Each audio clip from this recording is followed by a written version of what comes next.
tayong lahat ay tinatawag niya. Amen.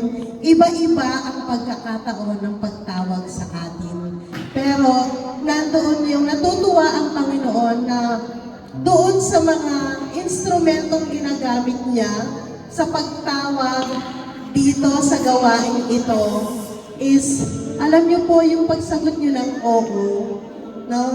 Ang maraming anghel po yung nagbubunyi sa langit. Maraming anghel po ang pumapalakpak sa Panginoon dahil naririto po tayo. Amen? Palakpakan po natin ang Panginoon. Palakpakan po natin ang ating mga sarili. No? Yakapin po natin yung ating mga sarili. Ibigyan natin ng up. Ayan, no? Sabihin po natin sa ating mga sarili, welcome sa gawain ng Panginoon. No?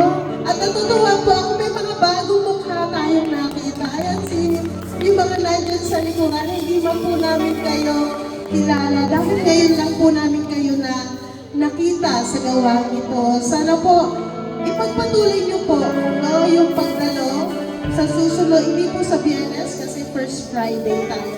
Sa susunod na Biyernes po, magkita-kita tayong muli. Kung ano po yung mga panalangin ninyo na nais niyong iluhog, ilapit sa Panginoon, kasama niyo po ang community ito para sa panalangin. Kaya purihin natin ang Panginoon.